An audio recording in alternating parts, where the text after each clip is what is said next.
Hello, Scream Demons, and welcome to the Screams from the Basement podcast with Sam and Casey. This is a bi-weekly horror podcast in which two horror fans discuss all things horror, including news, recent watches, horror collectibles, and more. Hey, I'm one of your co-hosts. I'm Casey. And I'm Sam. And let's get screaming. Sam, this is our Halloween special. This is our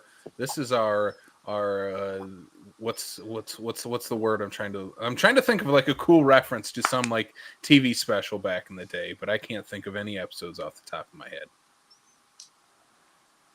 Nope, I can't either. Nope, we're not gonna. Pumpkin We're Charlie gonna get Brown.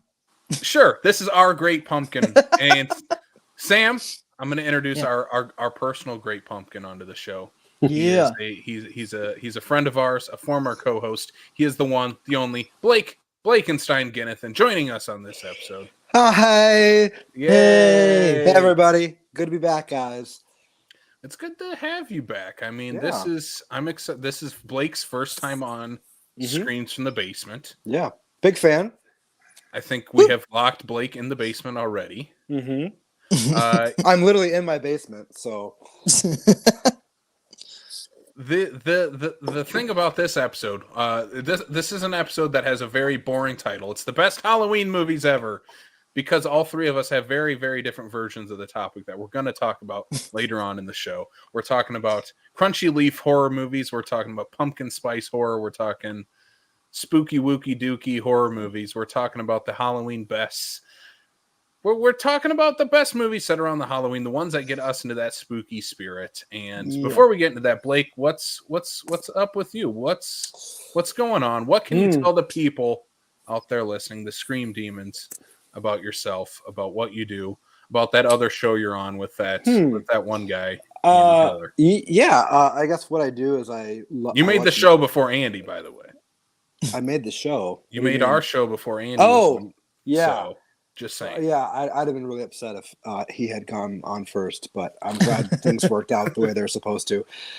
No, I mean, I guess what I do is I watch movies. I co-host a podcast with Andy Heller and Derek Burink called the Criterion Break, which is on Andy's Fat Dude channel, where we just talk about the Criterion channel or the Criterion collection. With whatever news is happening there, or we try to cover like a filmmaker, or we try to do special things with what we do. I know like Criterion does like half off sales every year, and like sometimes we'll all of us will buy a movie and then we'll all watch those movies and review them, and we try to do all kinds of cool different things. And we're kind of like on a hiatus right now, which is really funny because we had a really long hiatus this past summer.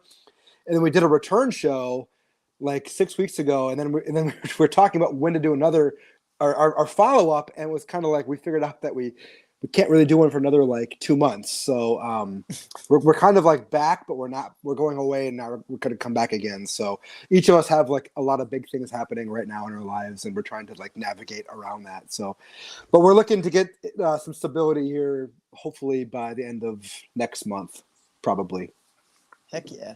Yeah.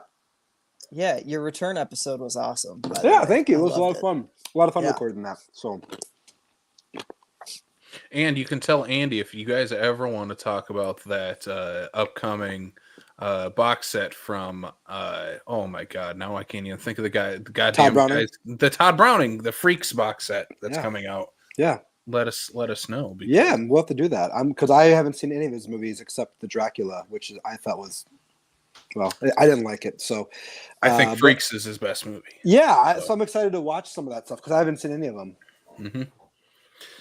Yeah, so Andy, if you're listening out there, please let a couple freaks on your freak show. He already has one, maybe two, maybe three already. What's a couple more freaks? Yeah, exactly. Sam, what's going on? How's the show work? What are we talking about first? What's the plan here? Well, I know it's October, so there's probably news, but nothing that's stuck out. So we have no Screamin' Mad News this this time around? We looked through the news. There was one piece of news that I saw this afternoon. It was the Frankenstein Guillermo del Toro thing. We already talked about it. We already correctly predicted who's playing who in that. And there's a new William Brent Bell joint coming out soon. So we're going to have our Bellathon sooner than later. Yeah. Yeah. Stay tuned for a Stay Alive, the boy. I don't know. Just a WB. Oh God, not that one. Anything but that one. Yeah, no, so yeah, we're gonna skip Screaming Mad News. We're going straight into what are you doobie doing? So what have you guys been doobie doing lately? Which guy? Which guy are you referring to? I I can go first. Either one. I can go first. I'll get my stuff out of the way. You and I, Sam, we have a lot of crossover. We do. We have tons of crossover. First things first, we got to talk about Halloween-a-Palooza a little bit because we have not talked about our experience there yet. That was, 2 weekends ago? It was Friday the 13th weekend. Yes. And we were there on Friday, Saturday for Halloween-a-Palooza. We did a live recording of our podcast, which is now up on our feed. Where we did an old school killer countdown, which was actually the first killer countdown me and Blake ever did was the Friday the 13th series. Are you sure about that? I'm pretty sure. It was. I remember. And our list is better. It's the more definitive list. I mean, your list is probably better than the one that I was on because I literally was getting every movie screwed up. So it's already better than mine. Yeah, it's fair. They bleed together when you binge them. And I think when we did ours, we only did 7 out of the 12. So we did. We did. I think 8 or 8. Yeah. Okay. So we got all 12. We got all 12 ranked. It is up on our podcast feed now. I watched a couple Friday the 13th movies as well, so I won't really talk about them. I watched 4 and 7. Go listen to that podcast to hear both of our thoughts on those. I know, Sam, you rewatched a couple too. Yeah, I rewatched 7 and 2. I think I talked about 4 the last time we were on the pod. So I'm gonna go through a couple Halloween-a-Palooza pickups I got really quick. Yeah, I've got a few too. I mean, I think this is all I bought there in terms of like, I bought like a T-shirt, and stuff like that. But in terms of like physical stuff, I only bought 3 things, and they're all surprise, full moon related.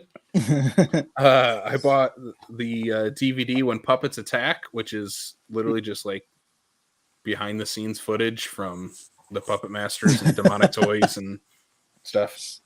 I haven't watched it yet, but I eventually will. And then I picked up a couple VHS tapes. I picked up Shrieker, which is an okay monster movie with a fun monster that you get to see for like one scene.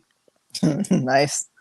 And then, I mean, like this was the coolest thing. As soon as I saw it, I was like, yeah, I just need to pick it up. It is Bloodstone Subspecies 2, my favorite full moon movie. As soon as I saw it, this is the promotional video that they would send to video stores. I'm like, yep, that's coming home with me. But yeah, that was all I picked up from Halloween-a-Palooza in terms of physical content, was some full moon tapes and a DVD. Yeah. Oh, and I picked up some Blu-rays. I should have grabbed them. Picked up Basket Case 2 and 3 and City of the Living Dead. For like $5 each. How much were the VHS tapes? Too much. Were they more than the Blu-rays? Yeah. Probably, yeah. Yeah. Halloween-a-Palooza knows it's those vendors know the demographic. Subspecies I think was 15, and then Shrieker I think I got for 5. That's not bad.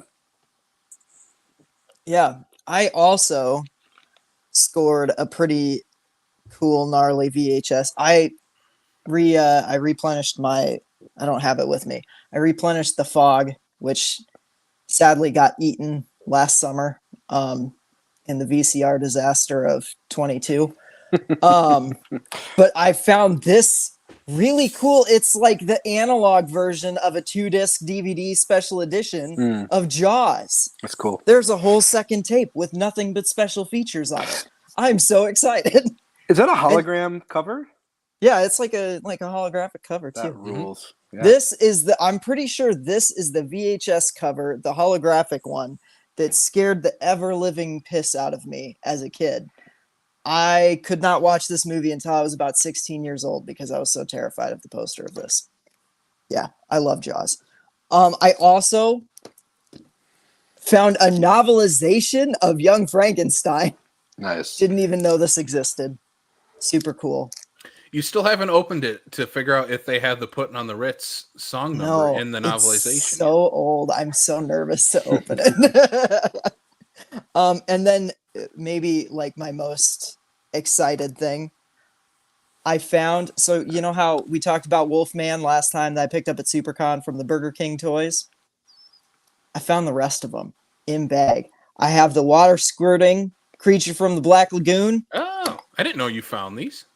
Yeah, I found them right after you went back to the hotel on like Saturday. Oh, okay. Yeah. I got the Dracula that, oh no, I didn't hook up Dracula's feet properly. He usually pops out of the coffin. It's super cool. I just screwed it up. The things that happen live. Fail. And I got Frankenstein, which I already technically had him, but I found him in bag. So I found the operating table that has been missing from mine for years now. So I got really excited about that. And I'm going to totally... I took them all out of the bag, obviously, because you play with action figures. Mm-hmm. Like, right? I'm never going to resell these. But yeah, anyways, that's my Halloween-a-Palooza haul. Along with a few other books that I'm sure I'll be talking about once I read them. So, okay. Yeah. Speaking of books, I have 2 books to just bring up really quickly that I bought. Just comic books. This is American Psycho, which these both just dropped like 2 weeks ago. It's kind of like it's in the same universe as the Patrick Bateman story, the Christian Bale movie, but it's kind of told from a different perspective of someone else in that universe. Oh, so this nice. is only the first issue. I'm excited to see the next issue when it comes out. Yeah, it was kind of not what I was expecting. And then the other one I picked up, it's Army of Darkness Forever, which is a sequel to both endings of Army of Darkness. It is written by Tony Fleeks, who a buddy of ours from SuperCon. Yeah, this is great. He was telling us a little bit about it at SuperCon. I was super excited to pick this up. Yeah, again, I'm excited to see where this goes, and I will probably keep talking about it as they come out. But yeah, it's a sequel to both endings. So both endings come together. Oh, that's awesome. Yeah. I you got me a copy of that one too, so I'm excited to dig into it. I haven't read it yet, so. All right, into some doobie doing for movie watches. Like I said, I watched Friday the 13th Part 4 and 7, top tier Friday the 13th movies. I watched Texas Chainsaw Massacre 3 for the first time. I don't know if either one of you have seen that movie. I didn't care for it. I thought it was kind of doing what Texas Chainsaw Massacre 2 was doing, but just poorly. It just felt like you could tell Tobe Hooper was missing behind the camera and behind the script of the movie. It's trying to hit those same beats, but you're just missing a bit of that magic. Also, like, there's no Bill Moseley to kind of wrap everything together and bring that insanity to where it needs. I think everyone else just kind of falls flat, I guess, in terms of the Leatherface family in the movie. Ken Foray's in it. I liked him. Probably could have used more of Ken Foray, but he's just kind of in it as Ken Foray. Yeah, I don't recommend this one. It just didn't work for me. I don't like it very much. I know the director, unfortunately, did just pass away. He directed this movie and Puppet Master 4 and 5 and literally so many other horror sequels. But yeah, this one just didn't work for me. I don't know. Maybe I'll revisit it down the road and it'll spark a little bit more than it did this time. Yeah. Go ahead. Oh, sorry. No. What I was going to add was nothing of importance. I don't know why I opened my mouth. That's usually how this show goes. Uh, Yep. Next one, I have a couple rewatches on here that I'll throw out. A couple Halloween themed rewatches, ones that won't make my list later on in the show. I guess we didn't even talk about how the hell that's going to work. We'll get into that later. I guess we'll save it for later in the show. Yeah. Next up, I'm talking about Hell House LLC, which was a rewatch for me. This has kind of become almost a yearly watch for me. I watched this with my buddy Dakota, who had never seen it. I think he liked it, but was like, I'm never going to watch that again. And I think that he meant that in the best way possible. I get that. I mean, this movie is 90 minutes. It's a 90-minute, literally haunted attraction movie. I think there's enough story to keep you going throughout, but it's literally like you as the audience member are going through the haunted house. Yeah, I like this movie a lot. I think this movie rules. There's tons of great scares. One of the best scary clowns of all time. Next up, I also had another rewatch. Happy Halloween, Scooby-Doo. One of the better Scooby-Doo movies to come out in the last couple years. I think we've talked about this on this show. Maybe not. Maybe we talked about it on Slashlight. Yeah, it might have been Slashlot, actually. This is the one with Elvira, Bill Nye, and Scarecrow from the Batman universe. This movie's incredible. It has everyone, the kind of modern Scooby-Doo voice cast all coming back. It was so nice to have, like, in terms of like modern Scooby-Doo, that's who I hear as Shaggy and Velma and Daphne and Fred and Scoob. This movie again kind of plays into like Fred only loves one thing, and it's the mystery machine. I love that characterization for Fred. Fred should not be the cool guy. He should not be the leader because he's not. He's literally the dork who thinks he's macho and is just in love with his car. This movie has like Mad Max references. It has references to Predator. Elvira's there the entire movie. She literally like becomes a part of the Scooby Gang by the end. Yeah, it's great. It's great. I love it. The gag where Daphne is like slowly over the movie trying to become Elvira too is really funny. Yeah, they like hint that she's also done this before to other people, like taking over their lives. And like, what kind of backstory does Daphne have where she's literally taking over people's lives? Modern Daphne and Scooby-Doo is just a treat. Like her and Be Cool Scooby-Doo, she's the best member of the gang. She's so funny. Again, my theory of great Scooby-Doo happens when there's a great Daphne. I think this is another example of that. Yep. And it's really, I mean, Velma's kind of the main character in this movie. Yeah. Which they've done with this one and Trick or Treat Scooby-Doo. Yeah, which is one of the two recent Halloween movies. That's the one that I prefer is Trick or Treat. Trick or Treat, okay. Yeah, but I do really like this one a lot. Next up, another rewatch that I had. I rewatched Drag Me to Hell, Sam Raimi's, in my opinion, modern horror classic. This time watching it, I went up to a full 5 stars. This is just bona fide great horror film, right up there with the best of the Evil Dead series. What's crazy is that this movie is a PG-13, but it doesn't lose any of those gags that Sam Raimi is known for in the movie. Sure, it's not blood, but there's like saliva and goop everywhere. Like anytime the old lady opens her mouth, there's just stuff falling out of it, and it's disgusting, and I love it. There's some eyeball gags. There's a talking goat at the end of this movie during a seance. This movie is so mean-spirited. It's very melodramatic, but it's also full of that Sam Raimi slapstick, and all of those tones come together perfectly. And I don't think anyone else could do that besides Sam Raimi. I've never seen this one. You've never seen Drag Me to Hell? I've never seen Drag Me to Hell. Sam, you need to watch Drag Me to Hell. Dude, for the longest time, Raimi was the guy that made the Spider-Man movies to me. Like, well, yeah. That's just what I knew him from. I didn't watch Evil Dead until like I was an adult. I didn't into I obviously adulthood. grew up with Spider-Man, but right. Yeah. So I don't know. It's just one of them I haven't checked off my list yet. oh my god. I've seen like scenes from it and stuff. There's like a vomit scene at some point. I don't know.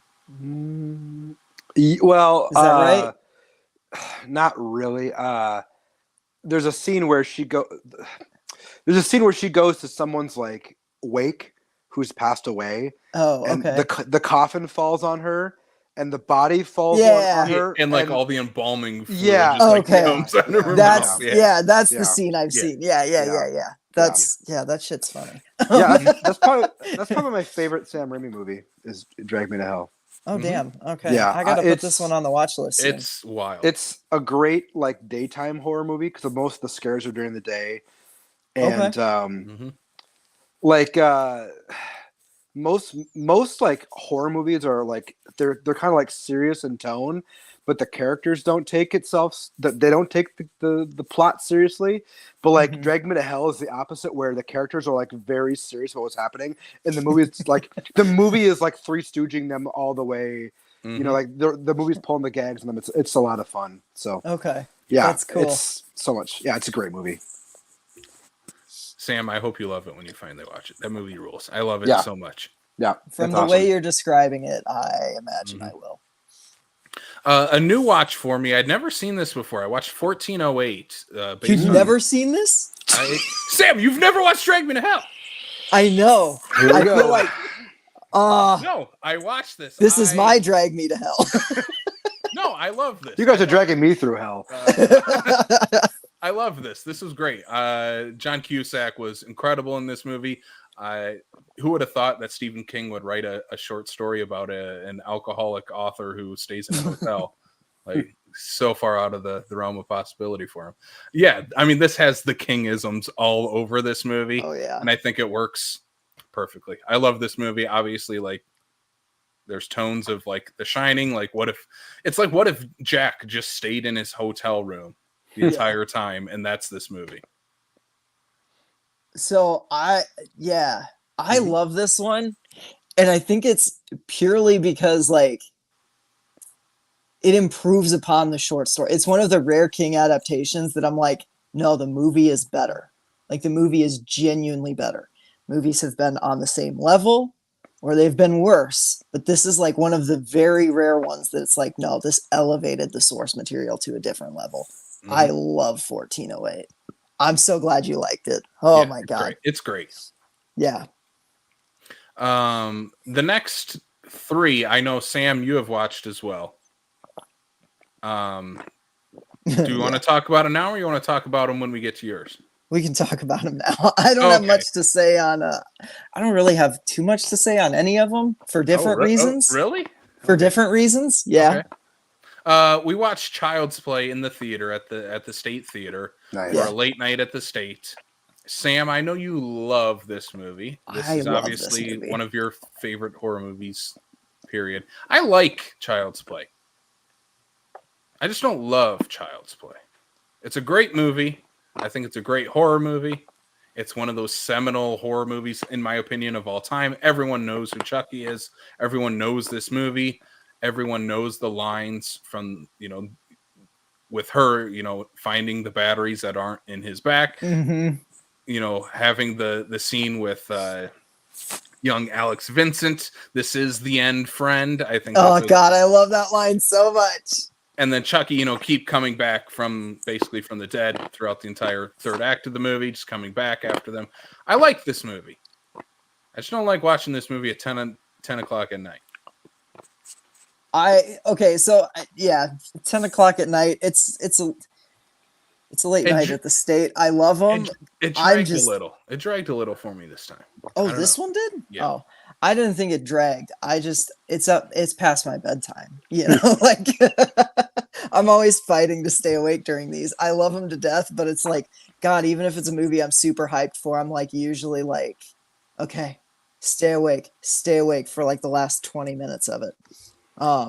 That said, I loved seeing this in a crowd. I thought we had a really receptive crowd. They reacted when the big moments came, like the first time Chucky speaks in the movie. Oh God, just there's so much to love about this movie and this franchise as a whole. But yeah, we've done a whole episode on Child's Play. That's right. So the next two double feature that we did. I rewatched The Exorcist. I mean, I watched The Exorcist for the first time. I finally watched it. It was good.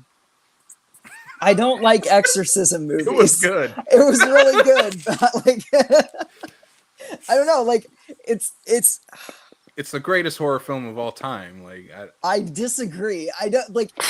It's not my favorite horror movie of all time. It's the greatest horror movie of all time. I disagree. The Shining exists. Anyways, if we're talking King adaptations that improve upon the source novel, sorry, King nerds, it does. Stephen King just unsubscribed from our podcast. Yeah, no, I'm just kidding, Stephen. Your book is just very different, and let's just agree that Mike Flanagan's Dr. Sleep is the best thing to come out of any of that. We'll be talking about Flanagan later. What was I saying about Exorcist? It was good. I liked it. I really liked Father Karras. I wish there was more of him. He's the main character of the movie. He is, but like, okay, here's what I'm gonna say. There's like a scene where they're all sitting at a piano singing songs for like 4 fucking minutes. And sorry, Facebook algorithm, but like, I was like, why are we watching this? And there were just pacing moments like that where I was just like, I get that we're sitting with the characters, and it does make the scares in the second half more effective. But like, there's a point where I feel like certain scenes are drawn out too much. And that might just be my ADHD brain talking. In the end, I think it nailed the ending. The second half of this movie is perfect. And I was surprised, actually. I didn't have everything in this movie spoiled for me, I guess. I thought I did, but there were a few things in the third act that surprised me. So, I don't know. I liked it. It was good. I can't say the same thing for the sequel that we're about to talk about. And that's about all I'll really say about it. Leslie Odom Jr. is really good in it. That's all I'll say. I'll go into it a little more. This movie is awful. Exorcist Believer is the worst movie of the year. This is one of the worst movies I've seen in a very long time, and I watched David Gordon Green's Halloween Ends. This movie makes that look like a masterpiece. The writing in Exorcist Believer, this is one of the worst scripts I've ever seen put to in a major Hollywood horror film. The script is truly awful. It doesn't even make any sense, the script of the movie. There are so many plotting and pacing issues. There is characterization for one person. Yeah. For Leslie Odom Jr. He gets he's the and only really, one who's that's an actual more, character. That's more him than I think the script, if we're being honest. It's him and one thing that happens in the prologue of the movie. Yeah. He gets that, and that's kind of his character throughout the entire movie. He gets this one thing that happens at the beginning of the movie, and it just literally informs his entire character for the other 2 freaking hours of this movie. It is baffling that this movie was even made. It's baffling that no one stopped to say, what are we doing here? Yeah. It's awful. Don't watch it. It's terrible. Go watch The Exorcist. Go watch The Exorcist 3. Go watch The Exorcist 2. I mean, go watch it if you want. No, don't. Go watch Drag Me to Hell. Drag Me to Hell instead. I felt like I was getting yeah. dragged to hell watching this movie. It was mind-numbing. I can't recommend it, but the patriarchy made me watch this. It's just frustrating. There's too much. All of it seems a little underbaked. And like by the end, there's a couple moments in the third act that are supposed to be like big emotional gut punches that I don't know about you, but I was actually confused about the clarity of what actually had happened. Like I was like, wait, what? I mean, like it's not a complicated movie, but it's just the way it's edited, the way it's just presented is just, I don't know. It was weird. I just had a disconnect from frame 1 of this movie, which opens on a really cheap jump scare, just out of nowhere. Like it just opens with 2 dogs fighting and they're barking. And that's like the first sound you hear in this movie is a loud dog barking. And from there, it doesn't get better. And I don't know. It was a weird disconnect I had through this whole movie. There's some CGI in literally the first 10 minutes of this movie that Sharknado wants back. It's that bad. There's some awful I didn't CGI. think it was that bad. It was awful. It was truly terrible. But I don't know. I just didn't vibe with this one. And this is coming from someone who really likes David Gordon Green's Halloween trilogy even. So I don't know. Watch it if you wanna, but I'm not gonna recommend it. No. I will not be watching Exorcist. What is it? Deceiver? Is that the next one? I don't know. I think so. Yeah, it is. Deceiver and then Golden Retriever. I'd rather watch that one. Let's watch Exorcist. I literally pitched a much more entertaining Exorcist movie on the way to watch this movie to Sam. The Air Bud one? The Air Bud one, where Air Bud becomes an exorcist. It's a much better movie than... Actually, Danny McBride could probably write that movie too. Anyway, let's move on. Blake. Yeah. What have you been doing? Well, I have not been watching The Exorcist Believer. Yeah, I've actually watched a lot of stuff lately. I've been trying to get as much in as I can for the month. For the past couple months, and I'll just skip everything that I didn't like, because there was a few movies that I really just didn't connect with. But I'll start with a movie. I don't know if you guys have seen it or not. It's called We're All Going to the World's Fair. No, but I've heard of this one. It's kind of like a found footage movie, but not really. It takes place. It doesn't take place. Most of it takes place on a computer screen. I'm now realizing that it's not a found footage movie. It's just a lot of it's on a computer screen. And it's about this girl who finds like this internet game, and it's the World's Fair, and she basically has to do something, and then something like she does like 3 or 4 things, and then she's supposed to wait for the results and tape whatever happens to her. And this, the reviews on like Letterboxd are pretty split. Like a lot of people just either didn't like this or they really liked it. I gave it 3.5. It's really interesting. It kind of lives in that space of Skinamarink and The Outwaters, where like nothing really happens. But I found what I did see pretty interesting. It's ultimately about a girl who is trying to find her way in life when most of her life is creating like an online persona. And there's really no scares in this movie. It's the way it uses sound and lighting and some of its images. It's quite scary, not scary, but like intense at times. It's hard to explain without showing you clips or anything. But I really enjoyed it a lot, and I think most people are not going to like it, but those who like kind of see what it's trying to do, I think will find a lot of quality in it. But I really enjoyed that one. Let's see what else I watched here. I have my Andy Heller is chiming in here. He did not care for. Yeah. I mean, it's a slow movie. I won't deny it. Like I think it's an hour and a half, and I'll be honest. I was checking my watch a few times.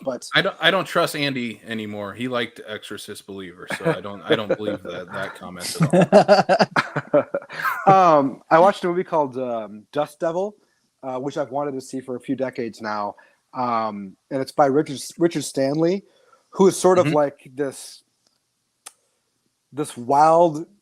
wild man director from South Africa. He's made only like 3 or 4 movies. He made this. He made Hardware, which I really, really liked a lot, about a post-apocalyptic world where a guy creates a robot, and the robot just goes around killing people. And then he was making the Island of Dr. Moreau remake with Marlon Brando and Val Kilmer, but he was fired from that movie. And this dude is so crazy that he snuck back onto the island where they were shooting, and he had makeup applied to him as one of the monsters. And so he went every day as an extra and like watched his movie being made while some other director made it as like one of the creatures in the background of the movie. And there's a whole documentary on this. I haven't seen it yet. Here's crazy. So he had that movie taken away from him. That movie is disastrously bad. But he made his last movie he made was called The Color Out of Space with Nicolas Cage, which was I thought was pretty good. But this movie Dust Devil is shot in Namibia, the same country that Fury Road was shot in, and it's just about this shape-shifting demon in the desert who is just like attacking people. I really couldn't make sense of what was happening, but like it has this aura about it that I just found really intoxicating, and there's a lot of incredible images to it, and a lot of really really like dialed in performances, and some of the camera work on it is like really really good. So this is on the Criterion Channel right now as a part of like their 90s horror section. Recommend that. I really enjoyed that. Saw Brain Damage at the State Theater. That was pretty crazy. I mean, people like really like reacted in the right moments for that, and it's kind of wild that movie like outsold Child's Play to me, but that's still pretty awesome. I really enjoyed Brain Damage a lot. Pretty transgressive stuff. Yeah, that was so much fun. That was so much fun. It was a lot of fun. VHS 85, the newest movie in the VHS series is I think the weakest one so far. I still liked it a lot, but a lot of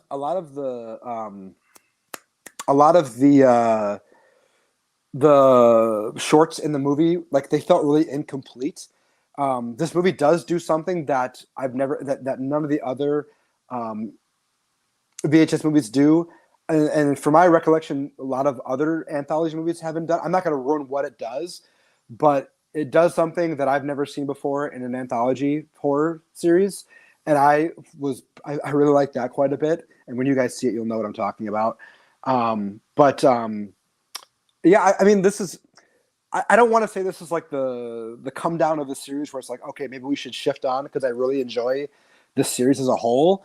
But this is definitely like a level below even like 99, which I thought was okay. So I'm a little nervous. They just announced the newest one for next year, and supposedly it's all like in space or sci-fi stuff. Yeah, it's like sci-fi stuff. Yeah, right? so I'm really curious to see what that's all about.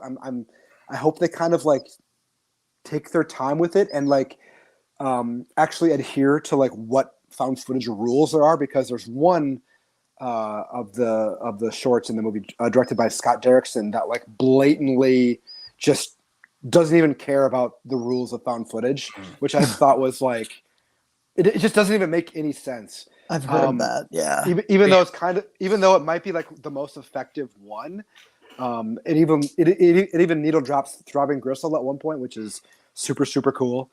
I watched Wreck. I rewatched Wreck, which I haven't seen in a long time.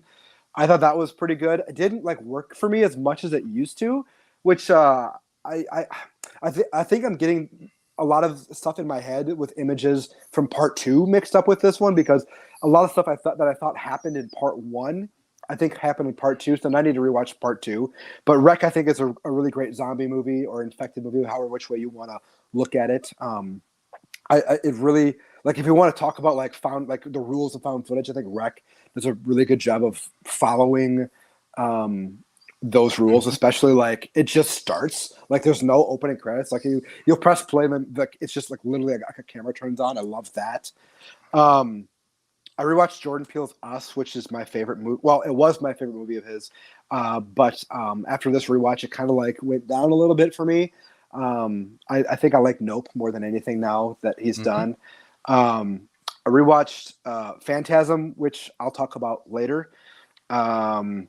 The Last Voyage of the Demeter I thought was okay. I think it's like 30 minutes too long, and like the narration, like I get why the narration is there, but I think like the actor and the way he was, like the actor they chose, I think just wasn't.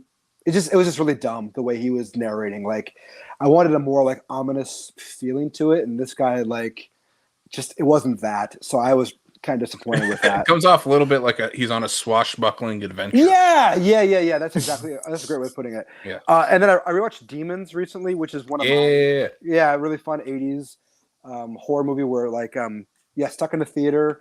The monsters from the movie come alive and they start killing people in the theater. They get stuck in the theater. Really great soundtrack. Motley Crue, Billy Idol, Accept. The score is actually really good. It's funny, like I bought the 4K of this from I don't know how long ago it came out. I think it might have came out in 2021, and I just now opened it and watched it. This movie looks and sounds incredible in 4K. Would recommend it if you like this movie and want to watch it in that way. I watched Phantasm 2, as you guys know. I was messaging you guys last night. Mm-hmm. That movie rules. Jesus Christ, I was coming the entire fucking time. I'm sorry. This movie is so much fun. It takes a while to get going, but the last 45 minutes are just rip roaring, just total Don Coscarelli. This dude is a wildcat. I mean, he's got a supercharged Hemi vehicle. They're driving around. One dude puts 2 double-barreled shotguns together and creates a 4-barreled shotgun. It's just bonkers and insane. I got a couple more. They cloned Tyrone on Netflix. I don't know if you guys have heard of this or not. Mm-hmm. It's kind of not really a horror movie, but it's more of a genre movie. But it's about how I don't want to ruin too much. Basically, John Boyega is this drug dealer in a ghetto. I think it's Atlanta that they're in. And he basically finds out that he's been cloned. I'm not gonna tell you why or how the machinations of the movie works, because it's really cool how you discover everything. Just a lot of fun. The director adds a lot of grain to the movie, so it feels like a blaxploitation movie from the 70s. Jamie Foxx plays a pimp. In it, he's really good. With those two, there's a prostitute. Her name is Yo-Yo. I forget the name of the actress. She is excellent, and I could see her becoming a big star. Really, really good performance. Kiefer Sutherland shows up late as this sketchy dude, but really, really fun movie. It's on Netflix. It'll be there for a long time, so no rush to see it. But really, really, really fun movie. Last night I watched the new Saw movie, which I think it might be my favorite one of the entire series, nice. other than the first one.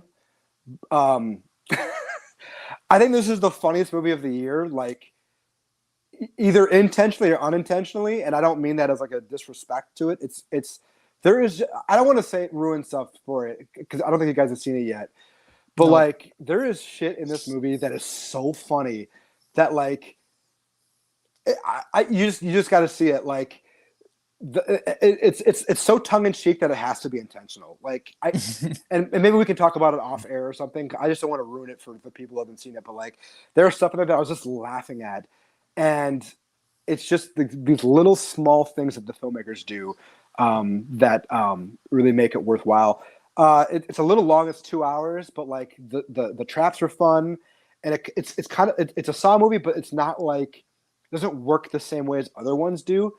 I won't say how because I don't want to ruin it for people. But I really enjoyed it. I really enjoyed it. I got 2 more. The Majorettes I watched on Tubi. This is a slasher movie from the 80s that turns into a full on Arnold Schwarzenegger 80s action movie at the end. This dude in what do you call it? He's a camouflage suit. It's just going around, slashing people. It's typical slasher stuff where this chick's gonna get naked and a lot of really nasty gratuitous shots of her body, and then the guy comes in and stabs her and kills her. A lot of that, and then the ending is it's got to be this biker gang. And then everyone shows up with guns and it's just this big shootout, which is just crazy. And of course, it turns out it's not them. But so that's on Tubi. Pretty wild movie. Not nothing to write home about. But if you're in for something kind of Tubi-ish, that's a fun movie. And the final movie, I didn't watch this last, but I wanted to save this last because it is by far the best thing I watched in the past 2 months. It's a made for TV movie called When a Stranger Calls Back. This is a sequel to the movie When a Stranger Calls from the 70s.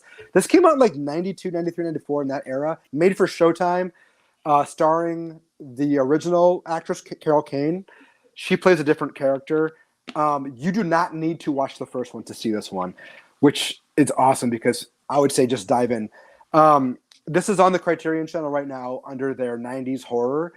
Anytime they bring a movie like this on, I'm really curious. Like, I'm really interested because it's like, why would they bring on something like this?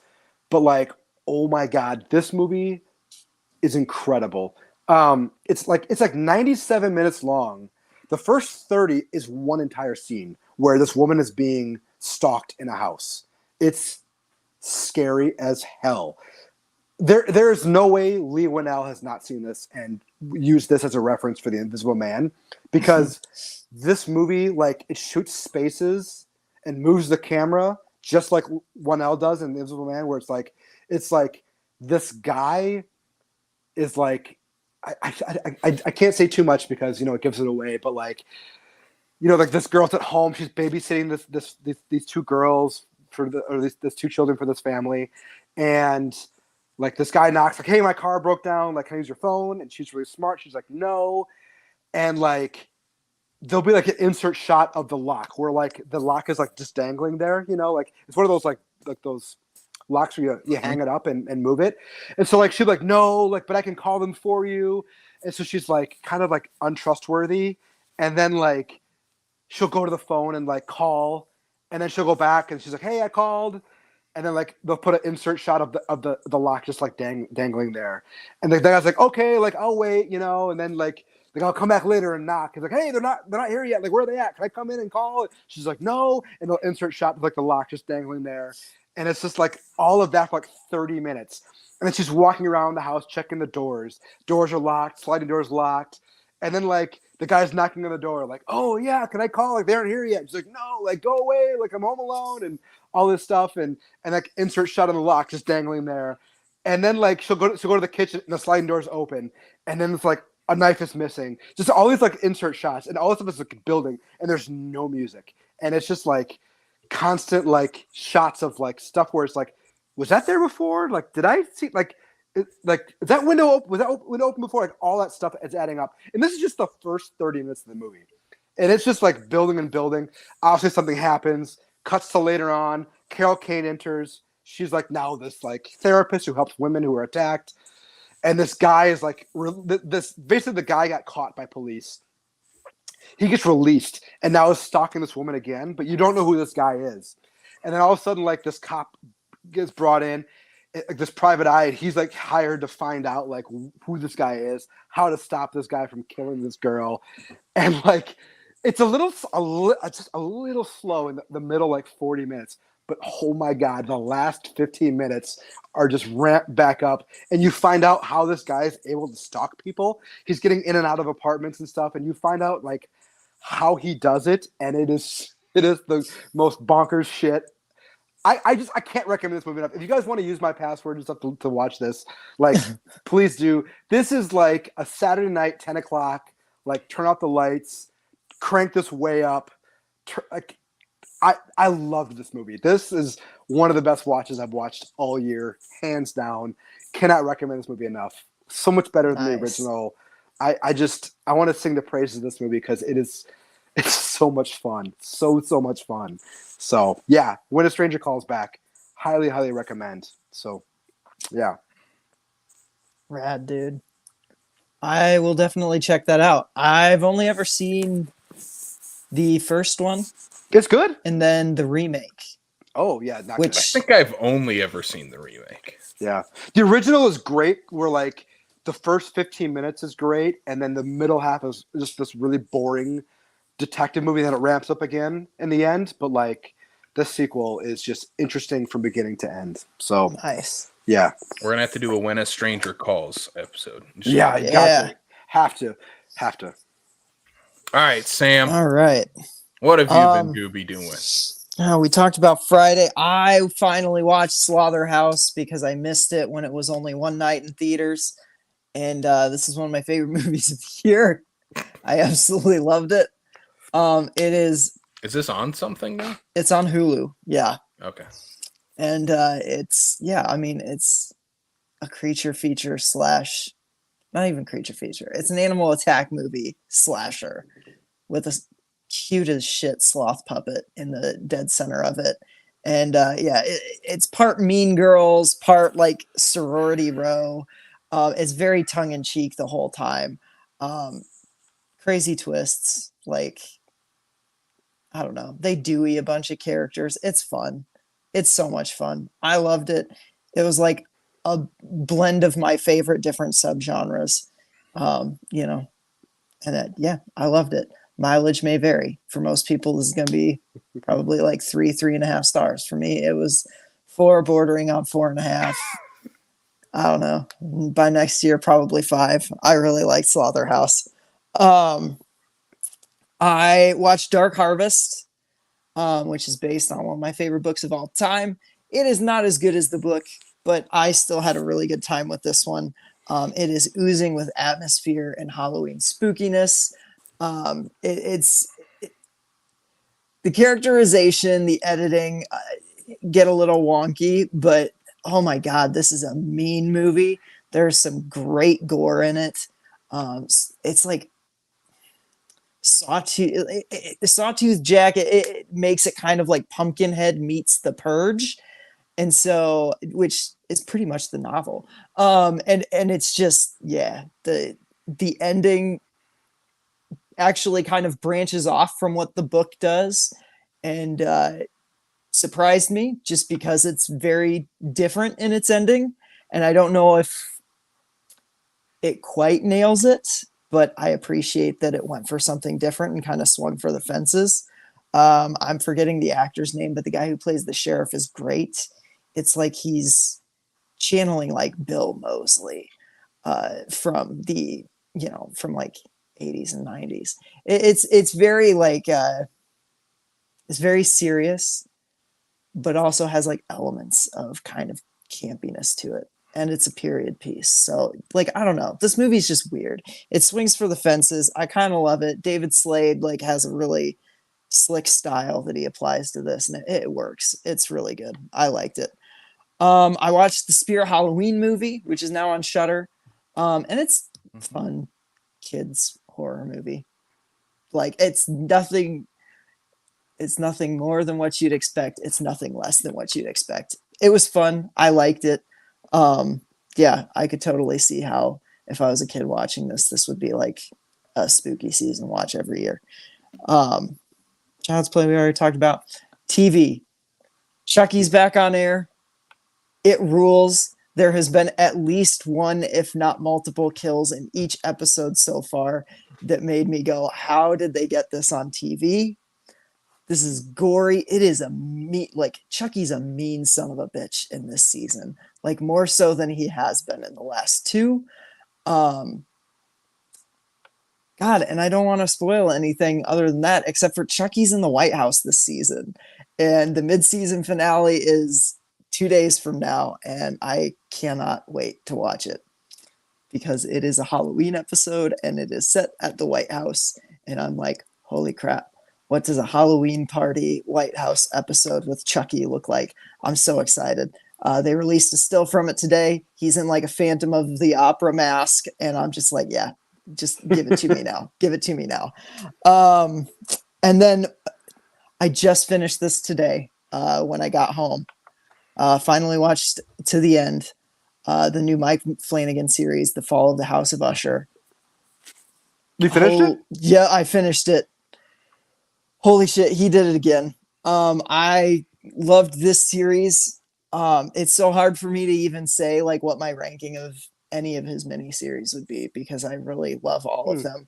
I think Midnight Mass for me is definitely the front runner, and Usher doesn't change that, but I think it's totally on par with Hill House and Bly Manor. Midnight Club I still haven't finished. That one's just so heavy.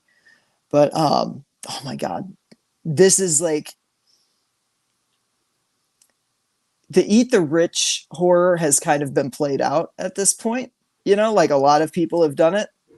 And I wouldn't necessarily say Usher is eat the rich horror, but it has enough of that. And I think that like it should kind of be the final nail in the coffin on this like subgenre for the time being, because it's about wealth and how it corrupts. And God, I don't know. When I started this series, I was like, this isn't as good as like what it normally is. And it took me a few episodes to get into the groove of it. And then by the end of it, I was like, when all the pieces start like coming together, the finale is just fucking incredible. Like I adored this. So yeah, Bruce Greenwood's probably the standout for me in this. He's just bringing his A game. I don't know, if you like Poe especially and you like Flanagan, I don't think you're going to go wrong with this. It's cool, it's dark, it's gothic. It even has a little bit of campiness, especially at the end. Like I don't know, it kind of like it's like it's not a Corman movie, but like you can tell that Flanagan likes the Corman movies, because especially in the finale, there's a little bit of Corman in there, and it's really cool to see. Yeah, I really love this.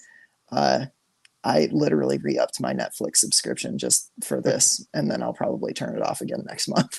But yeah. That's what we're gonna have to do. I've said it on the show a couple times. I've only ever seen Haunting of Hill House. So at some month this summer, we're gonna re-up our Netflix that we finally got kicked off of. Yeah. And literally just every week maybe binge a Flanagan series. And then drop it, because Netflix is awful. They don't. Yeah, Netflix is awful. Pay your writers, pay your actors. Make good movies. Yeah. Quit trying to make Red Notice 2 happen. Oh God. That's it. That's all I got. It? That's all you got? All right. Well, we are going to get into our main topic then. Main topic of this episode, like I said at the beginning, we're talking Halloween movies. We are talking some of our favorite Halloween season movies, favorite autumn movies, favorite spooky season, favorite movies that just kind of get us into that Halloween spirit. Mm-hmm. And before we get into that, I'm going to lay some groundwork, I guess, a little bit. Mm-hmm. On how we're going to do this. First of all, none of us know what movies the other people are going to bring up. Each one of us is going to bring up 3 different movies that we consider like quintessential Halloween or fall themed movies for us.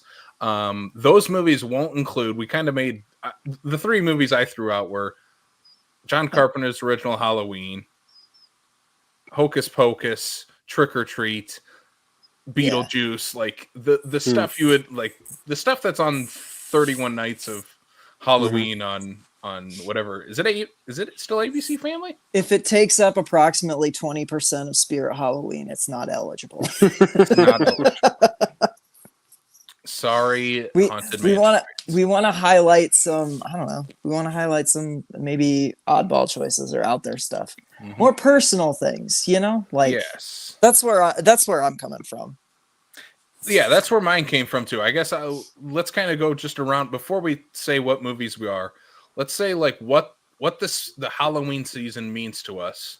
What besides horror movies gets us into the Halloween season, and then what was your criteria for the movies? Sam, what about you? I mean, I've always been a big fan of fall in general. I just like the weather. I'm a hoodie person. I like wearing hoodies. And I like pumpkin spice, man. Like pumpkin spice, everything. It's good. I'm a basic bitch. I love my pumpkin spice. I mean, fall is just great. I like going to the apple orchard, apple cider, all the good stuff. You know, picking pumpkins from a pumpkin patch. But when I was like looking at movies, so what's weird for me, especially when we get into like October, I watch a lot of like family stuff. Like I actually don't watch a lot of R-rated stuff in the month of October, because a lot of my comfort watches are from when I was a kid. And the stuff that I come back to and revisit every season is usually stuff that I was watching at a young age. But I also tried to keep in mind that I now have a lot of other like like R-rated adult fare that I come back to every year. So I tried to include like kind of a mix. But yeah, as far as what gets me into spooky season, my animated flicks. It's like, Wallace and Gromit: Curse of the Were Rabbit. It's, like Coraline, The Nightmare Before Christmas, Monster House, like those kinds of things. And the TV specials like Peanuts, It's the Great Pumpkin, Charlie Brown, the Garfield Halloween special, like those kinds of things. Just I don't know. Those are like the Family Matters Halloween special. Yeah. Just stuff like that. Oh, and I watch a lot of like, if you come over to our house at any given point in October, you're likely to see one of the Bob's Burgers Halloween episodes playing on our TV as we're doing things in the background. Yeah. So that's kind of my like fall vibes. Mm-hmm. I listen to Witchy Woman by the Eagles a lot. Blake, what about you? Well, so I kind of have a very natural in to the fall, which is my birthday is the 27th of this month. Yeah. So I'm kind of like tied emotionally to the end of the month, and I've sort of claimed the entire month since I've become a horror fan, and parts of September as well. But yeah, I mean, it's the same thing. I love that like crisp, not cold but not warm, where like you get that cool breeze. I love hearing leaves blow on the ground. Mm-hmm. I actually raked leaves for the first time last week, and I bought a regular bag of bags, or I'm sorry, a regular box of bags for leaves. But I also bought 2 like jack-o'-lantern bags of leaves, so my kids would really get a kick out of that, and they did.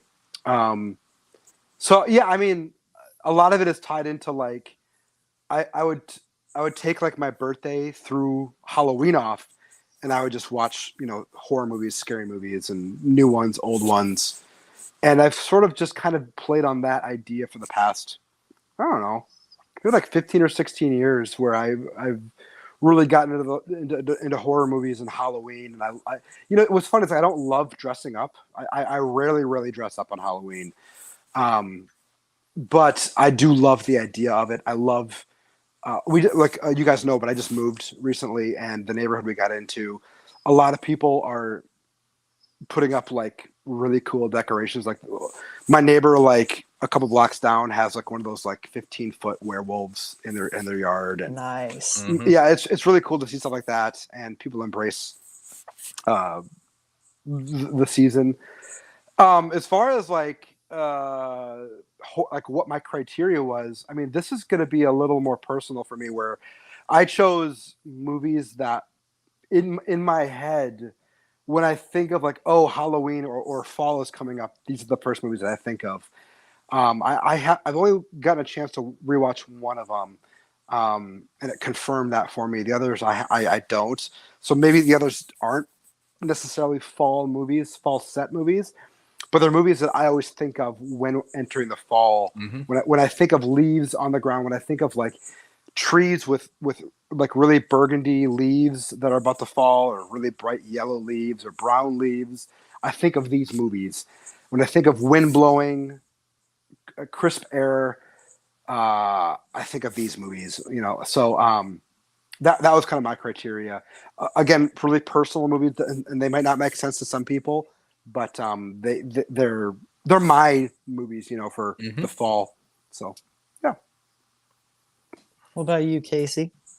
Yeah, I mean, I've always loved Halloween. And I always feel like Halloween fans always like attack Christmas, of like they hate Christmas and they have to love Halloween. I like both. I love both. Yeah. And for me, they kind of fall into similar categories of like, I don't decorate my house for really either of them. I kind of put out a little bit for both, but nothing too crazy. But what kind of defines both for me is like the type of food you eat during that time, what the weather's like, and the movies you watch. so like the weather right now is kind of perfect fall weather here in South Dakota. It's been raining off and on a couple times a week. I love fall rain. I love, like you guys love the sound of crunching leaves. I love the smell. I love having Nature's the ASMR, right? yeah. I love having the windows open in the house and just feeling that cool breeze come in. Also, that kind of leans into like, I guess my movies and how I'm gonna pick them is like, these are movies I want the windows open to feel that cool air hit me as I'm watching them. And some of them might be a comfort to feel that cold air, or some of them it might be like, what's outside that I can't see that's in that cold air right now. And I love, like Sam too. I'm kind of a basic bitch. I love pumpkin spice. Like, it's the one time a year where I'm like, Starbucks a couple times a week, please. And the movies I'm picking, like, I want to sit back with a pumpkin spice latte, windows open, lights down, and put one of these on. Yeah. To piggyback off something Sam said earlier was every year with my oldest daughter, at least, not my youngest one does too, but like October we watched it's the Great Pumpkin, Charlie Brown. We watched that one last weekend, and now we're gonna watch the Thanksgiving one for Thanksgiving and the Christmas one for Christmas. But that one I can see becoming like a thing every year now. What we do, so this will probably be the third year now that we watch all of those. So that'll become a new thing for us. I'm really excited to do that. So. All right. Well, let's get into our list then. Sam, do you want to kick us off with your first? I'll kick it off. Pumpkin spice autumn horror movie. So most of these, and this is because I like to feel that vibe year round. It's my comfort vibe, and so I'll put these on just about any time. But like around this time is when they start going on like heavy rotation. And so my first one is Paranorman. I absolutely adore this movie. I think it's Leica's best. I really like everything they've done, but this one is just my vibe. It's about a monster kid who loves horror movies. He talks to dead people. No one believes him. Like, it's one of those movies that caught me off guard. Like, it was not on my radar. I did not see it in theaters. It wasn't until I like rented it from Family Video that I was like, oh my God, I have to own this movie. And so I went back to Family Video and I bought one of the copies. And it's been a staple ever since. Every time I watch it, I love it more. The animation is just gorgeous. The story's kind of routine zombie, it's Shaun of the Dead, but with little kids. But oh God, it's got the witchy vibes to it at the end. I find it really poignant. I love it has the power with just like one line at the end to, piss the homophobes off. There's just a lot to love about this movie. It's, I don't know. You got John Goodman in the voice cast. How can you not love this movie? Like, he's just giving 110% in this. It's so good. I love Paranorman. I love it. It's tremendous. So that's my first pick. Yeah, that's a great movie. I love the Box Trolls as well. I think it's from the same studio. Yeah, that one's really good. And it kind of has that like autumnal vibe to it too. A little bit, yeah. More like with the color scheme and that kind of Yeah. I love Paranormal as well. I mean, what else has Leica done? Coraline, Kubo and the Two Strings. Okay. Missing Link was their most recent, and I really liked that one. That's a fun like Yeti monster movie. So yeah. Box Trolls and Paranormal are my favorites that they've done. So yeah, very cool. Yeah, stop motion animation rules. So. All right, Blake. Okay. What do you got? My first one. Okay, my first one is. I'll just go back to what I was saying earlier. It's Phantasm. Yes. Has like, I don't know when this movie takes place, like what season, but it has a lot. Like, because due to its budget, it feels very dark and sort of autumny. Like a lot of people wear like jean jackets, and it takes place at night with the wind blowing, and yeah, I just like Phantom is weird. Like I don't know if I love it, but like it's such an interesting movie to me, where it has a lot of ideas, and I don't think they all come together. But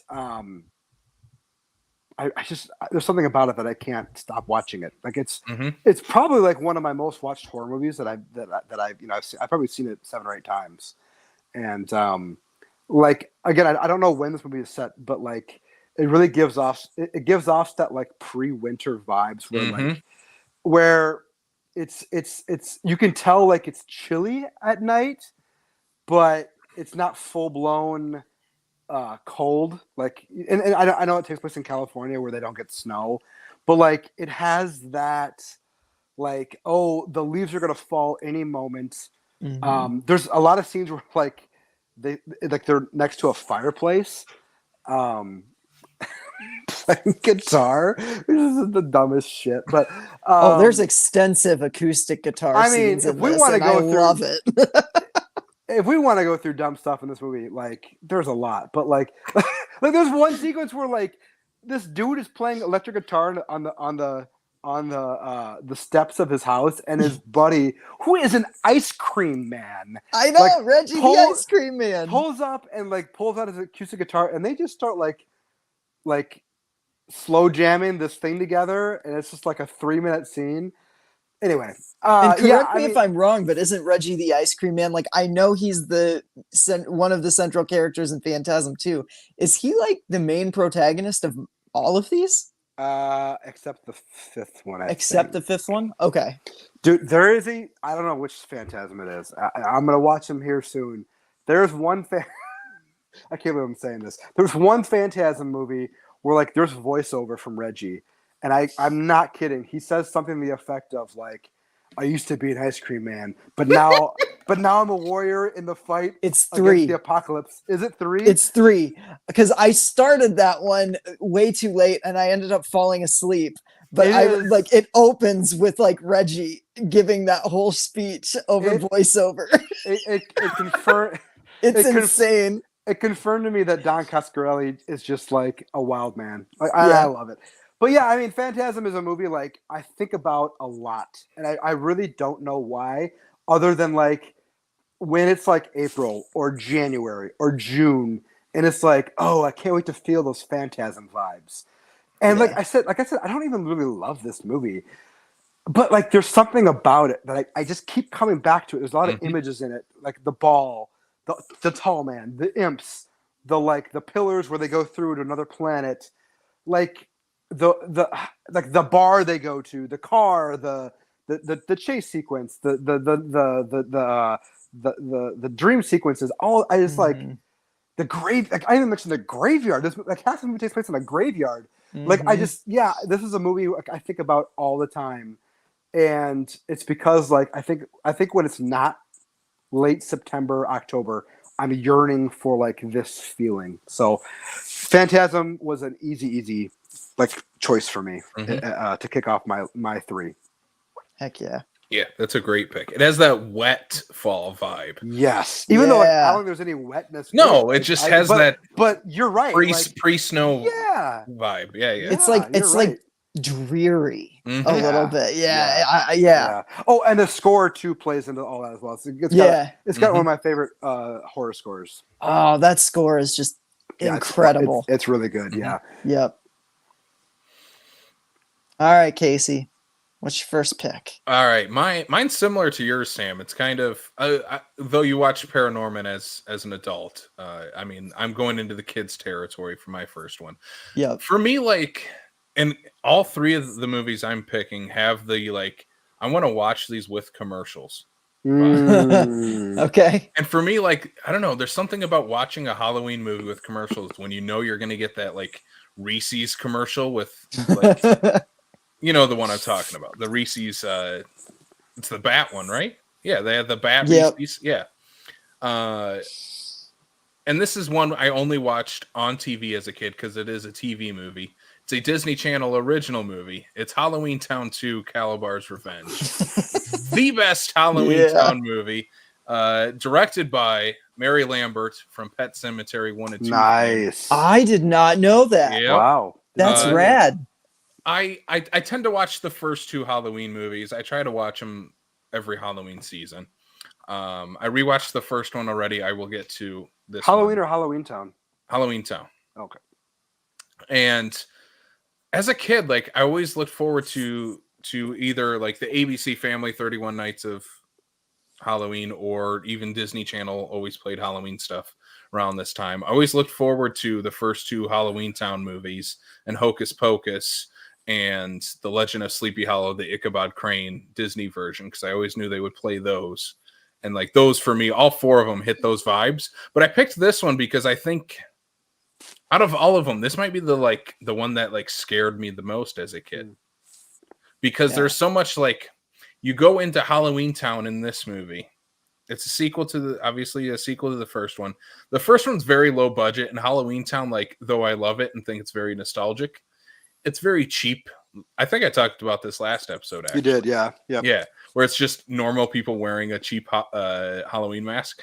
Yeah. This one, it doesn't really have that, because when you go to Halloween Town, everyone's monochromatic. All the life, all the texture, all the color has been sucked out of Halloween Town, and everyone's literally black and white, and they all look human. And I'm like, oh my God, that's terrifying, because Halloween Town's the coolest. I want to go there. I don't want to go to this black and white, boring world where everyone's just super boring, where one of the characters literally sorts socks. That's how boring is. He's trying to match socks.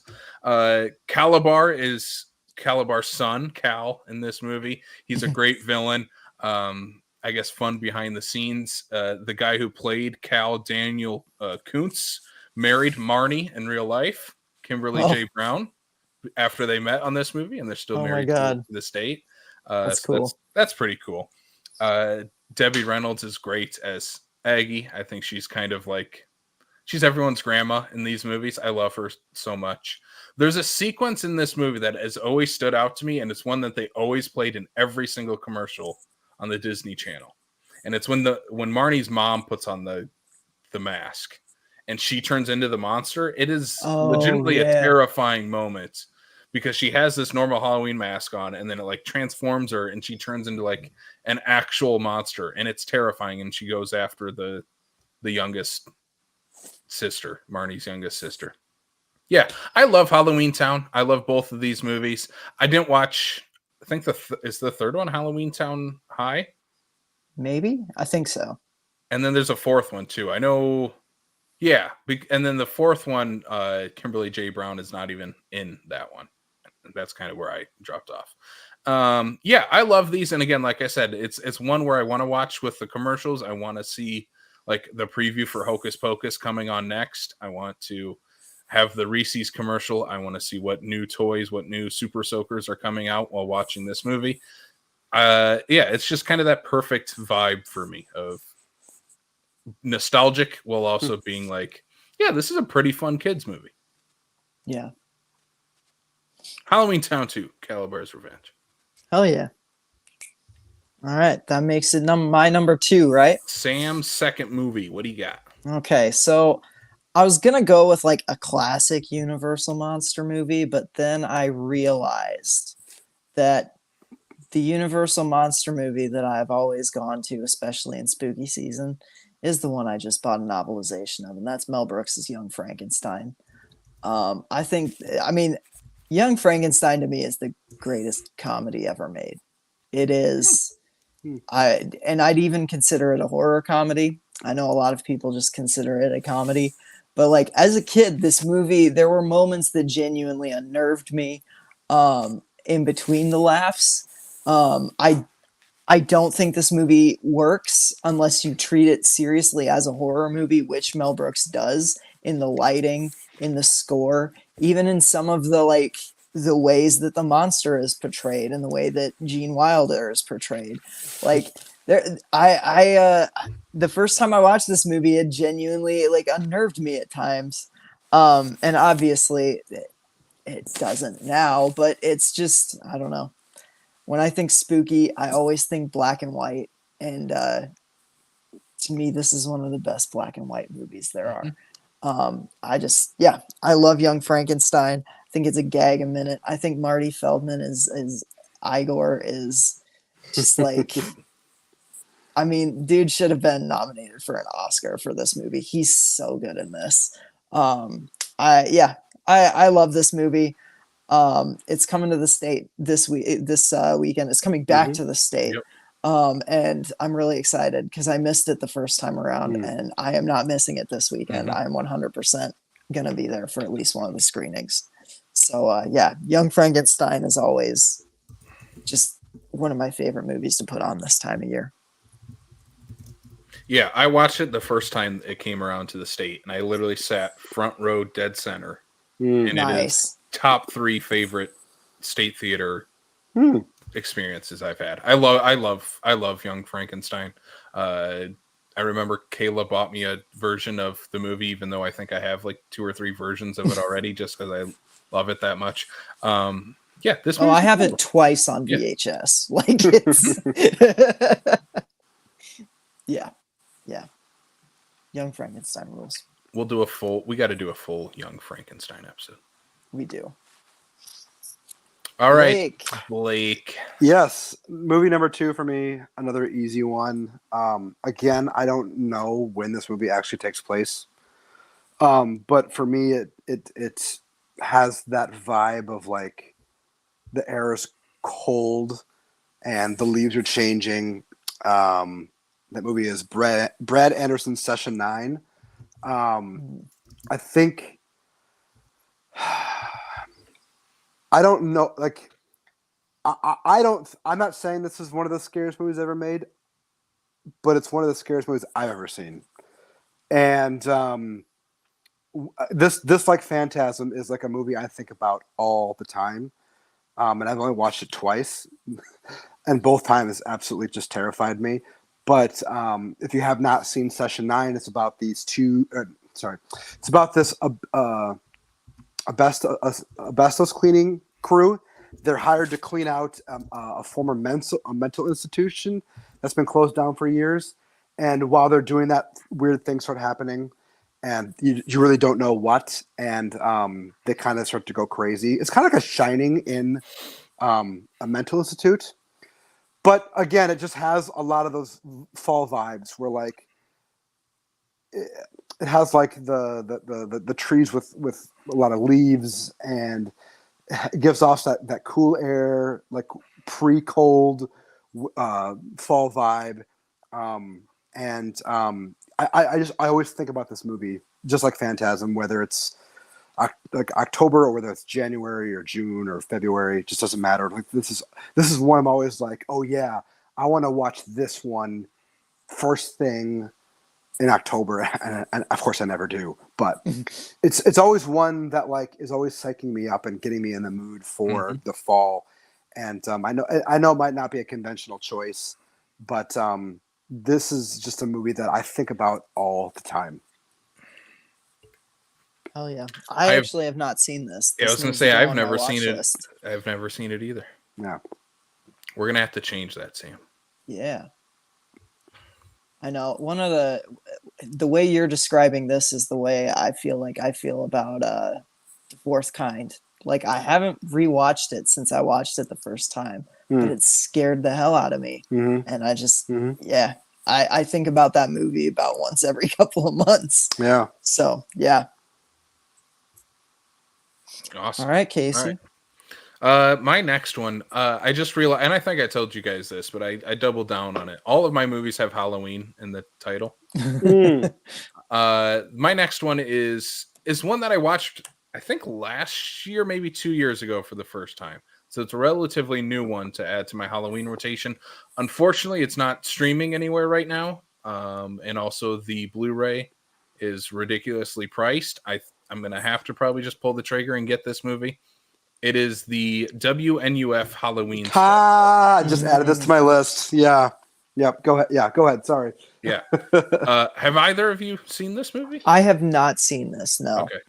I have seen it. You were talking about Halloween Town and adding commercials, and I was like, holy shit. I need to put I need to bring up WNUF. So I literally typed that up as you were talking about Halloween Town too. So I was going to actually bring it up, but yes, let's talk about it because this is, go ahead. This might be like the quintessential thing I'm trying to describe in my Halloween feeling. It is literally the first 30 minutes is a literal local news broadcast from the late 1980s that talks about all the Halloween events going on in this town, and it's intercut with them going to a live feed at this haunted location where one of their reporters is at, and he's going to go inside there for their WNUF Halloween special. And it's like an hour-long special that's going to air right after the news. And it's literally almost like you're watching this in real time. There is fast forwarding, so it's almost like you recorded it and you're watching it later that night or whatever. After you've gone trick-or-treating, you're fast forwarding through parts of the news and watching certain things you want to watch. There's commercials intercut throughout the entire broadcast for like so many like local businesses and stuff like that. I think there's political ads in there too, because I can't remember. Yeah, I watched it. Like I said, I've only watched this movie one time. It's hard to find right now unless you buy there's like a brand new Blu-ray that just came out for the movie. It's kind of expensive. It's like $50 for the Blu-ray. Jeez. Which But doesn't it go straight to the filmmaker? Like, isn't it he selling it himself? Yeah, he's selling it himself, which is very cool. I know they just made a sequel that released, I think, last October. Oh, really? Yeah, and I haven't watched that yet either because it's the mega tape out there, Halloween mega tape. Okay, nice. Yep, and I think he self-funded and did everything himself. Filmmaker is Chris LaMartina. This was made on a budget I saw on IMDb of $1,500. Holy crap! My God, we gotta do something, guys. The commercials are, I think, shot by filmmaking friends or just friends of his, because each commercial is shot by a different director as well. This is it's wholly unique. It's something you've never seen before. Ghostwatch is easily the closest thing you would get to it, but Ghostwatch also is a very unique and very much its own thing. This movie, it kind of becomes Ghostwatch, I guess, in the second half, but it's also intercut with commercials while they're doing the like they're investigating the ghost of this house, and like they bring in like a priest and a medium and all that type of stuff. The commercials do wear thin, I guess, a little bit in the second half. They get repetitive. That's my only gripe, is that I wish the actual like Halloween special was just, hey, we're going commercial free for the next hour while we do the live feed from the house. That's the only that's my only thing on it, because most of the commercials they just replay, and it's ones you've seen before because they played them during the news broadcast. Gotcha. Okay. That's my one gripe I have on it, but again, it adds to that experience of I'm not an 80s kid. I was born in 94, but still watching the news as a kid, and then you're waiting for like, what's this scary thing that they're going to air after the news? That's creepy. Let's watch it. Yeah, WNUF Halloween special like perfectly encapsulates the vibe of. Yep, I 100% agree. I actually was watching this one night. My wife walked in, and she's like, "What in the world is this?" And I just kind of like, "Oh, someone recreated an entire like special, and they shot everything to where it looks like it was made, 30 years ago, 20 years ago, whatever it was."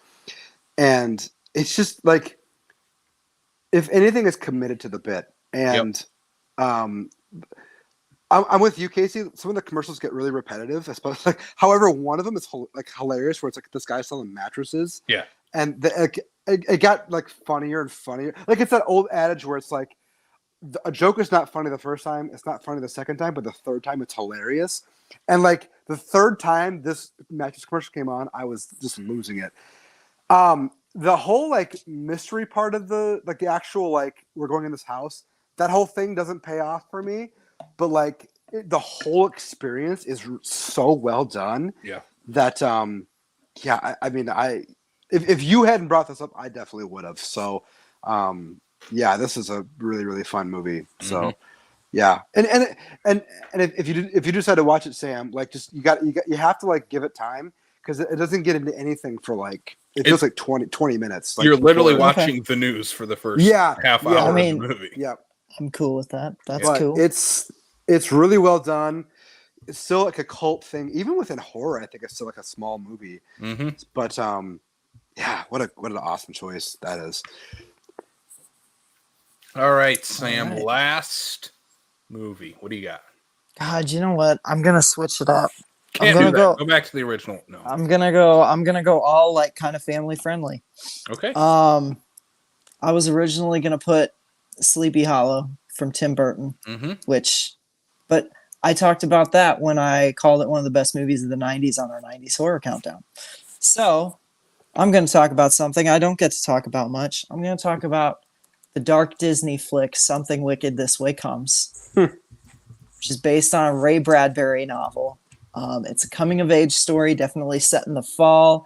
It has that changing of the seasons type of vibe to it. And this isn't one that I watched until about 2 years ago. I found the DVD at Last Stop.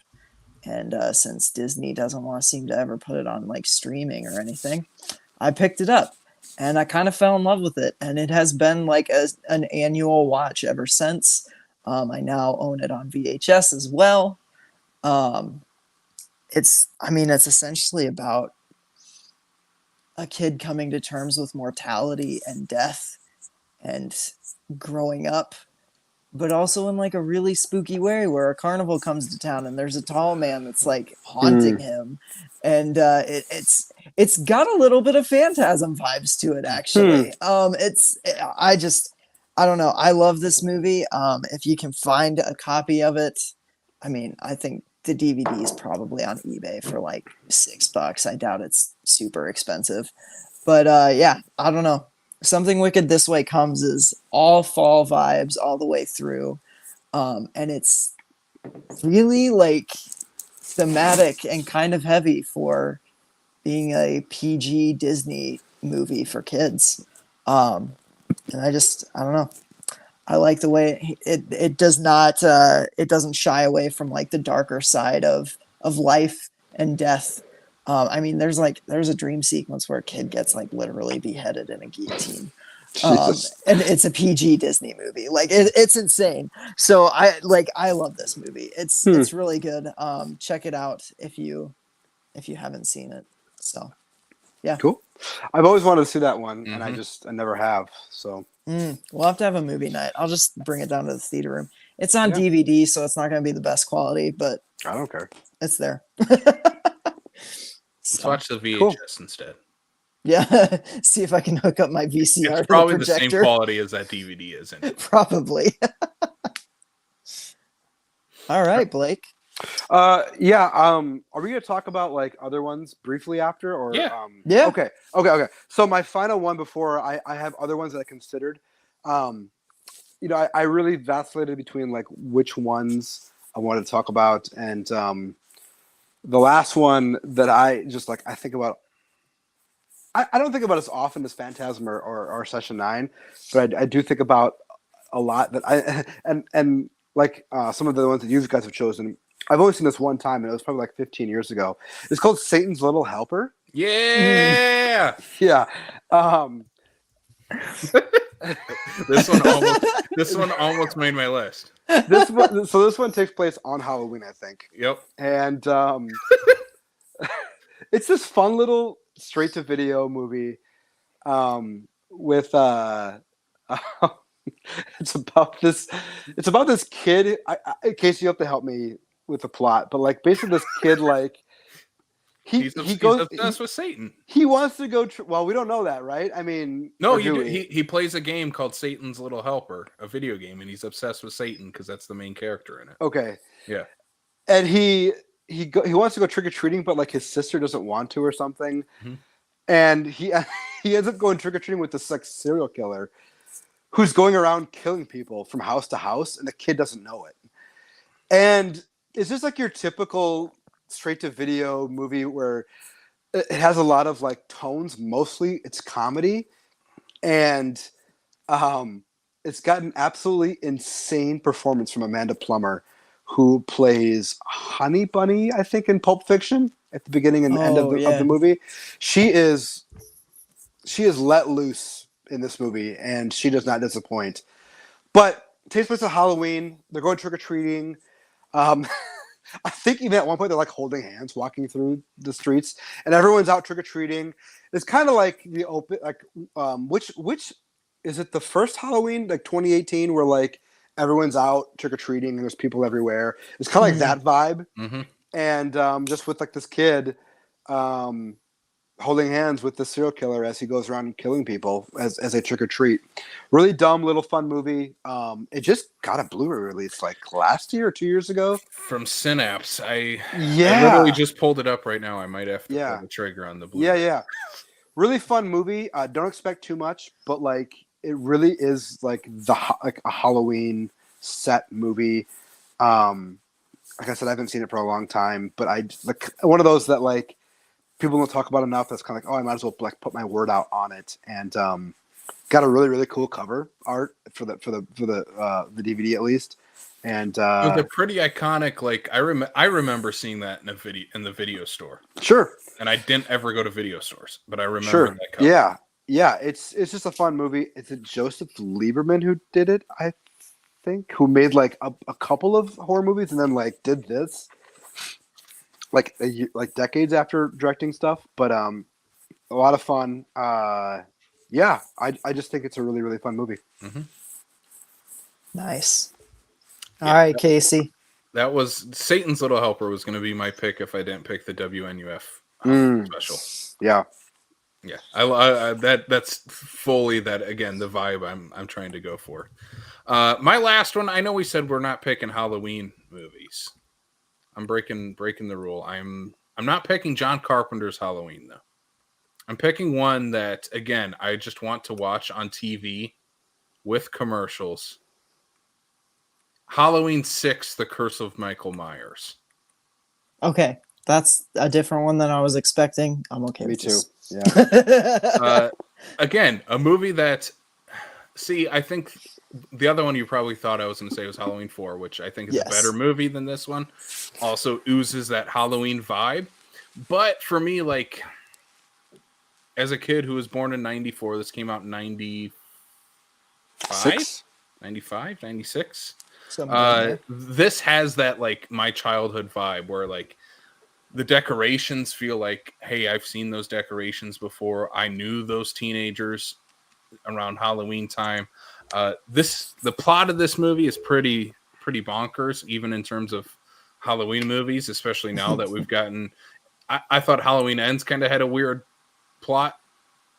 This one is definitely the weirdest plot of any Halloween movie, 100%. It takes place like 10 years after Halloween 4 and 5. Danielle Harris is no longer Jamie Lloyd, the niece of Michael Myers. She is now like a teenager. I hope to God she's over 18, but I don't think she is. She is a pregnant teen who has been impregnated by, and I think it's different in both versions. In one of them, it's Michael. Which is really, really weird. It's really weird. I don't know. I'm not going to go into that. Anyway, it's because Michael is now part of this Cult of Thorn, which Halloween 4, 5, and 6 fall into the Cult of Thorn trilogy, which I unabashedly love. I love that trilogy. It's very loose as a trilogy. But I think it introduces stuff that at least makes later sequels of, hey, no longer is this guy just pure evil and that's his only motivation. No, let's introduce some weird writing in the stars crap where Michael has a tattoo that's connected to some sort of stars, and on Halloween night the stars align and he has to kill every member of his family.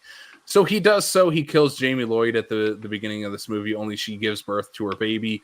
And a crazy Paul Rudd, who is kind of void of any charisma in this movie that you know Paul Rudd for, is playing an adult Tommy Doyle who takes this baby and watches over it basically for the rest of the movie.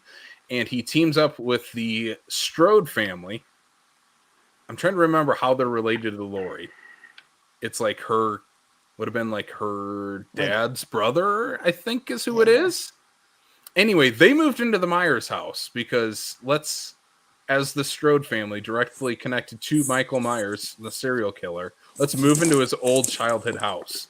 That'll go good. Their house is, I mean, perfectly decorated for the Halloween season. There's a Halloween party that's like hosted by a radio DJ in the like second half of this movie. The third act is, I believe it's at a hospital or an asylum. I'm trying to remember which one it is. But again, it has, I don't know, it just has the lighting. Like, I feel like, again, like I said, I want windows open during these movies. Halloween Town, it's going to feel nice. By the end of the night when I'm watching Halloween 6, The Curse of Michael Myers, I'm going to be like, feeling the breeze come in and be like, is Michael Myers just standing on the other side of that window? Yeah. Nice. Yeah, I love this movie. It's a ton of fun. It's obviously not the best Halloween movie. It's not the best sequel. It's not even the best of this trilogy. But it at least does something different. It does something different. It captures that vibe. And like for me in high school, my high school Halloween days were watching AMC. And literally the Thorn trilogy was always on no matter what time of day. Yeah. And so those three movies have a very special place in my heart. Oh yeah. So we doing like runner-ups then? Yeah. Literally my only other two runner-ups for my list were Halloween 4 and Satan's Little Helper. Oh, okay. Nice. I had a bunch rattling around in my head. I talked about Sleepy Hollow being one of them. Also, because I love the Sleepy Hollow story, The Adventures of Ichabod and Mr. Toad. Like, that's still, to me, the best version of that story. I love that one. Curse of the Were Rabbit, the Wallace and Gromit one. I really like that. Jennifer's Body is a personal one that I love because I remember seeing that one in the theater during the fall, during that time, and I was like jamming the soundtrack a lot in autumn. And then Wes Craven's My Soul to Take. Which Andy is Andy still here? Is Andy, if you're still here, 1 star is way too low for this masterpiece of modern horror. I can't wait for you to make me watch these aughts Wes Craven movies. I love aughts Wes Craven. I really do. He never lost it. My Soul to Take is better than Scream 4. Fight me, internet. Get the fuck out of here. You are an insane person. I haven't even watched the movie. I haven't watched it. There's no way. Wow. Just yeah. All right. Well, are you done? Yeah, I'm done. Okay. What do you got, Blake? Lords of Salem, the Rob Zombie movie. Yeah. Oh God, yeah. Oh, yeah. So good. Very, very. That's like that's like a pushing like November cold movie. Yeah. Really, really cold, breezy movie. I don't know who directed it, but Silver Bullet from like 85. Yes. Is a blatantly like fall movie about werewolves, which is a lot of fun. It's so funny because it takes place over the course of like a whole year. Yeah. But like it feels like half of it is in the fall anyways. Yeah. They're like, oh, we got a plan for next year. And it's like, what? Like next year. But yeah, I like that one a lot too. I watch that one frequently. Grave Encounters is another one that makes me feel that like cold fall vibe, even though it takes place pretty much all inside. Maybe because it reminds me so much of Session 9, since they're both in mental institutions. And then finally, I mean, listen, it's a brand new movie, like past few years, and it's not a good movie, but Hubie Halloween. Yeah, I just put that on the other day. I love that movie. it is drenched in Halloween. Yeah, I mean, almost to the point where like it's like a joke. It's so absurdly like everything, like Halloween decorations have Halloween decorations on them. Yeah, like it's so Halloween, and then I think it takes place all in one day, maybe actually. Now that I think about it, I could be wrong about that, but yeah, I mean, it's a fun time. It's not a great movie, but it's a lot of fun. And June Squibb wears a shirt that says "Boner Donor." Yeah. I love that movie. There's that too. But yeah, they go to a drive-in and watch horror movies. People are dressed up in horror characters. The Scream mask makes an appearance at one point. There's literally a witch trial at the end of it. Yeah. Like Yeah, they go to a haunted house at one point. There's a monster mash dance. I mean, it is like it's everything they can fit into every piece of horror or Halloween they can fit into an hour and 45 minutes. Like it's there. There's even a corn maze. Yeah, even a corn maze. Yeah. I mean, it's all there. A werewolf. There's a werewolf in it. Yeah. I mean, kind of. I mean, yeah, kind of. Yeah. But yeah, I don't know. Like I said, I don't love Hubie Halloween.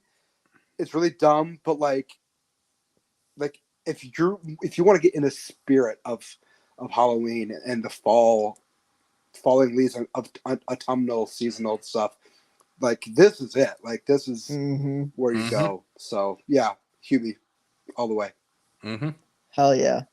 I know Andy loves that one too. So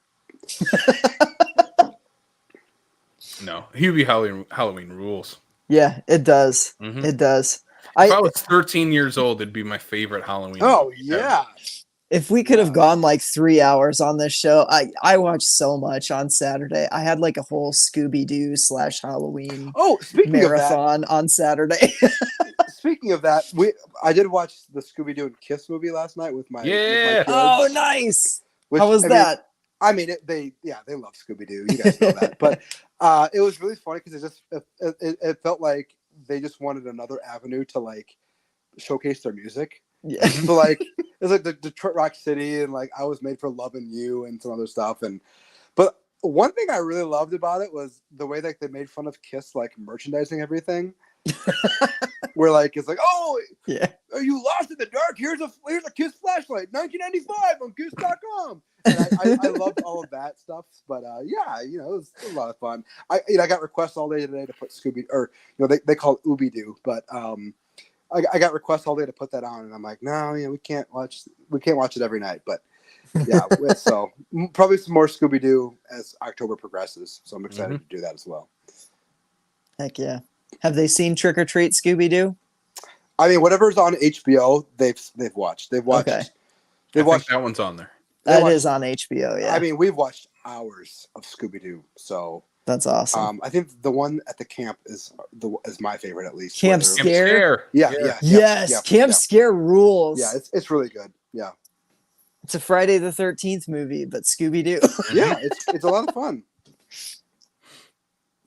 Hell yeah. Yeah. All right. Cool. All right. These are, I mean, all 9 of our movies just kind of like there's your Halloween weekend right there, those 9 movies. Heck yeah. Yeah, I mean, go check all of them out. I think there's probably only 2 that I know for sure are not probably streaming anywhere. And that's the WNUF Halloween special and Sam's Something Wicked. Both do have DVDs available, so they are available. You can find them. You can find all these movies some way, shape, or form. Should we wrap this thing up then? Do we have any other final thoughts on our big movies here? I don't think so. No, this is fun. It was awesome. It's good to be back with you guys again. A lot of fun. Yeah, yeah. It's good to have you back. We might have to do it again soon.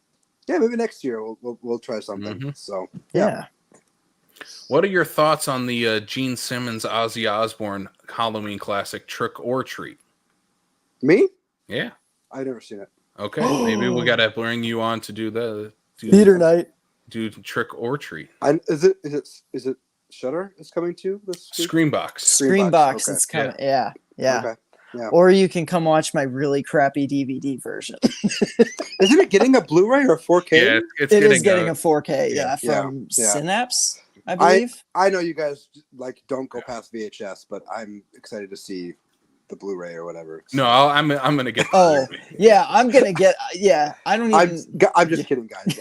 The terrible YouTube rip I watched of it was not sufficient enough. Oh, the terrible YouTube rip probably was. Speaking of that, I just want to remind you that someone recorded Halloween 4 or 5 from 80, like when it appeared on TV. Yeah, and it's fully on YouTube with commercials and everything. So if you want to do that, that's rad.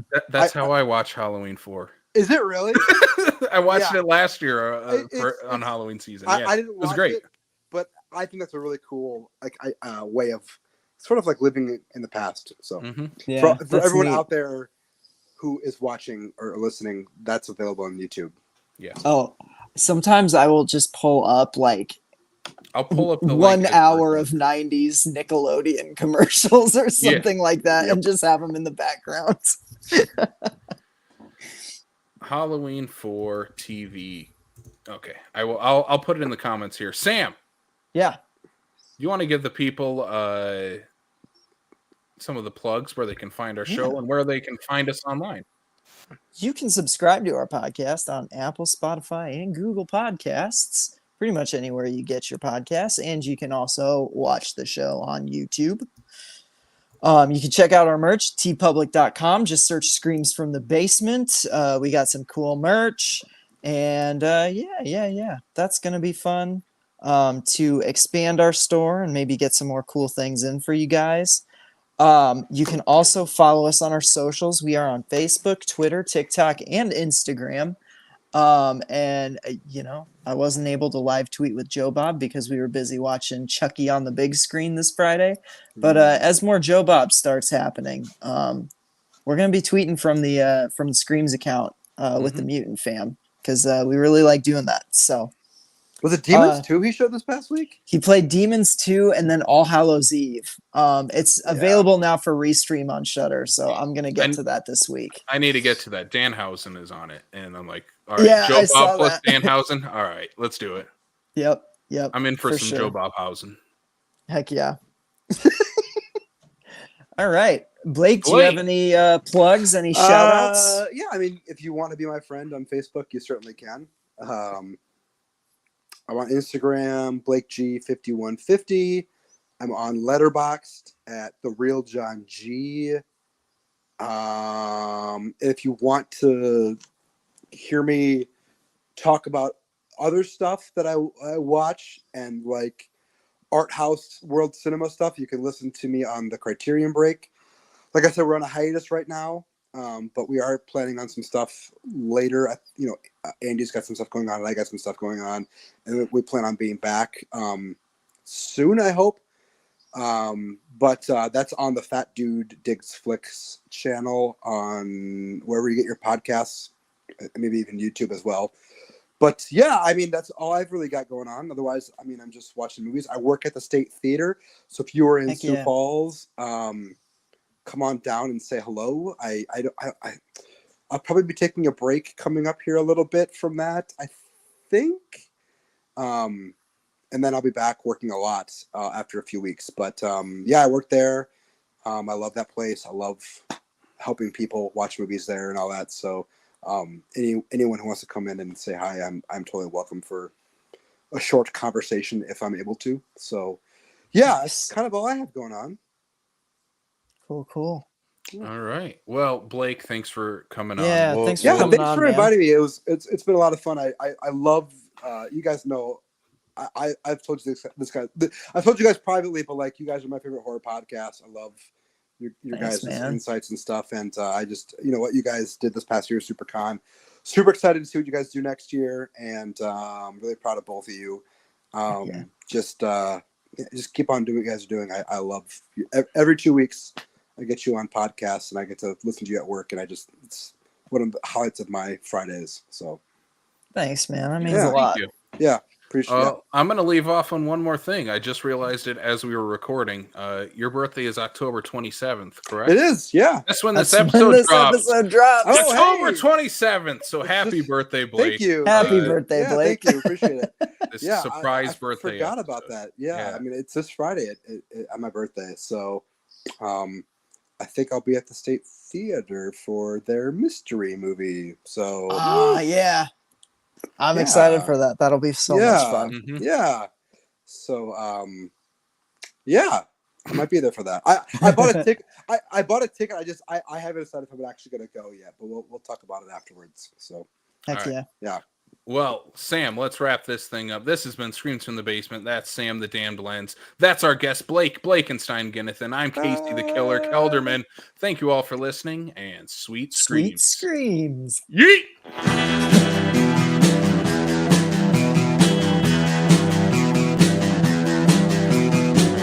You're listening to the Prescribed Films Podcast Network, home to hundreds of hours of free podcast entertainment.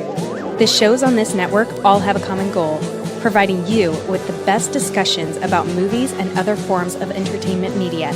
The PFPN hopes to fill your earholes with audio joy. Visit our website with links to all the other amazing shows at www.thepfpn.com. Thanks for listening.